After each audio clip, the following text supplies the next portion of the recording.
कृष्ण गोविंद हरे। तो रासलीला ये किसका मान कम करने के लिए भगवान ने की? साक्षात कामदेव। कामदेव को मान हो गया था। कामदेव जिनको मदन कहते हैं, इसलिए रासलीला के पश्चात भगवान को यह नाम मिला मदन मोहन।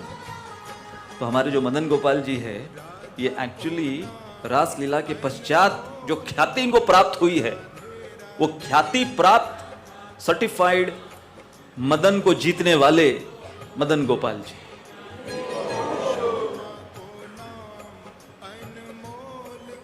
तो मदन कामदेव, और कामदेव को जो अहंकार हो गया था, वो सोच रहे थे कि अरे ये जो कृष्ण हैं, ये इतने इनकी गोपियों के साथ, मंजरियों के साथ, सखियों के साथ विहार करते हैं अलग अलग कुंजों निकुंजों में। तो कामदेव आज के दिन वो श्री श्याम सुंदर की परीक्षा करने के लिए जब निकले, तो श्याम सुंदर तो समझ गए अंतर्यामी तो हैं ही वो। तो उन्होंने जो शरद पूर्णिमा की रात्रि में जो बांसुरी बजाई, फिफ्थ नोट जिसको कहते हैं वंशीवट में, वो केवल बांसुरी की ध्वनि सुनकर कामदेव, उन्होंने अपने हथियार नीचे रख दिए। बाकी सब कुछ, पूरी रासलीला देखने की आवश्यकता ही नहीं थी, बाकी कुछ परखने की आवश्यकता ही नहीं थी। केवल भगवान की बांसुरी की धुन सुनकर कामदेव वो परास्त हो गए, उन्होंने हार मान ली। इसलिए रासलीला का एक और नाम है काम विजय लीला। और ये हमारे जो षड गोस्वामी हैं, वो अपने संदर्भों में, अपने ग्रंथों में लिखे हैं। और ये लोग कौन हैं? ये लोग सब मंजरियां गोपियां हैं। ये लोग ये लिखते हैं कि ये रासलीला क्या है? काम विजय लीला है।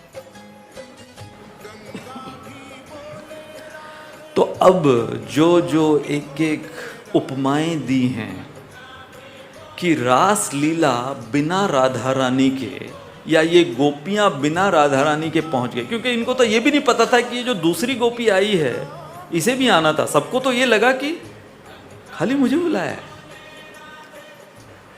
तो बिना श्रीमती राधा रानी की जो गोपियां पहुंच गई, तो भगवान श्री कृष्ण मानो इन गोपियों को कहते हैं कि तुम लोग बिना राधा रानी के जो आए हो, वो उस प्रकार से है जैसे बिना तुलसी का भोग। किस काम का? भगवान को बिना तुलसी का भोग किस काम का? उन्होंने कहीं तो गौड़ीय वैष्णव किताबें पढ़ी थी और उनको बहुत अच्छा लगा, और वो मूर्तिकार थे। तो उन्होंने सोचा ये मैं कृष्ण की मूर्ति बनाता हूँ।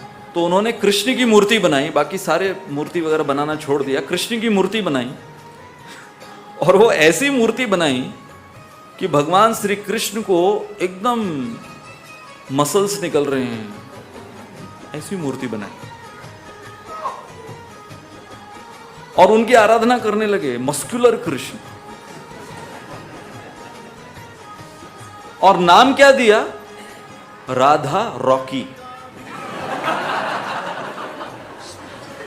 और मुझे सबसे ज्यादा हंसी आई वो जब कीर्तन शुरू करें, राधा रॉकी राधा रॉकी राधे। उनको वो जो एक कोई हीरो था, रॉकी बना था, वो मस्कुलर था, तो उनको अच्छा, तो उस हिसाब से उन्होंने डिपिक्ट किया उसको।